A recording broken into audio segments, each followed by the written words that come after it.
Have you ever stopped to think about what really makes a great teacher? We're going to dive into a pretty powerful idea today, that a teacher's most important tool isn't their lesson plan or their curriculum. It's their own way of thinking. It's their inner blueprint, and it literally shapes the students who will one day shape our entire future.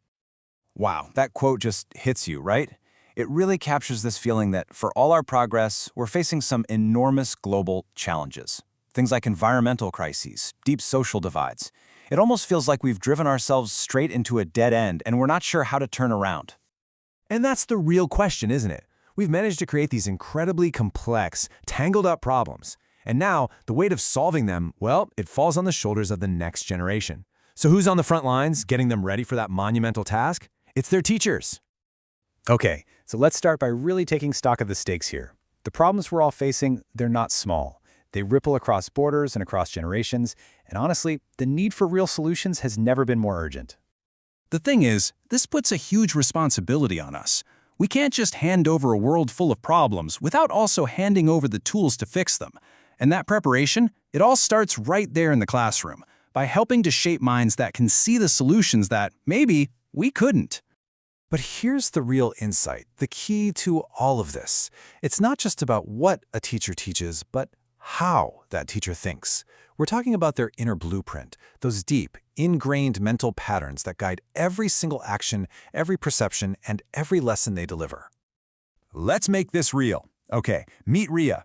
Growing up, her family celebrated her for being great at academics, but they also praised her sibling for being amazing at art. So she learned that everyone has unique, valuable strengths. Now let's meet Ananya. She always felt her brother got more support, which led her to believe that life is just, well, inherently unfair. See that? Two different childhoods, two totally different inner blueprints. And that is exactly what a thinking pattern is. When you have an experience over and over again, like Ria feeling appreciated or Ananya feeling overlooked, that way of thinking becomes, as the source puts it, concreted. It's like pouring concrete.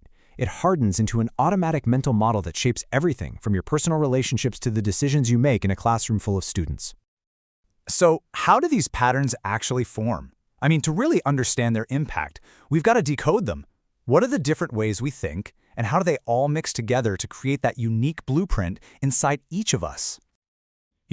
Thinking isn't just one thing. It's more like a ladder you climb. At the bottom, you've got the basics, just understanding stuff. Then you move up to logical and analytical thinking.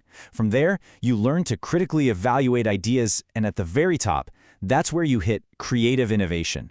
A truly great teacher is a guide who helps their students climb that entire ladder. Now those different levels of thinking, they combine to form four main types of patterns: cognitive, emotional, attitude-based, and social. Think of these as the four main ingredients that make up that inner blueprint we've been talking about. So, let's quickly break each one down. First up, you've got your cognitive patterns. This is basically your brain's toolkit. It's how you process information, analyzing a tough problem, getting creative with possible solutions, and then finally converging on the best one. It's the how-to of thinking. Next, we have emotional patterns. And let's be real, our feelings are often driving the bus, right? An optimistic pattern can fuel incredible resilience, but a catastrophic one can just lead to anxiety and stress. Our emotional state can literally change the way we think and the decisions we make. Then we have attitude-based patterns, and this one is huge. This is where you see the difference between a growth mindset, the belief that you can develop your abilities, and a fixed mindset which says your abilities are just static. That one single belief can change absolutely everything in a classroom. And finally, there are social patterns, which is all about how we think about and relate to other people. Is a teacher empathetic, really trying to understand a student's struggle? Or are they more focused on their own perspective? That choice right there directly shapes the entire dynamic of the classroom. Okay, so we've got these four patterns, but how do these abstract ideas actually play out in the real world? Let's take a look at the massive ripple effect they create in an actual classroom. You can just see the difference this makes right across the board. A student with a growth mindset, maybe fostered by a teacher like Ria, sees a tough math problem as a fun puzzle to solve. But a student influenced by a teacher like Anyanya with a fixed mindset might just give up, thinking, oh, I'm just bad at math. One approach encourages digging into multiple perspectives in history, the other gets stuck on a single, narrow narrative. The teacher's blueprint literally becomes the student's reality.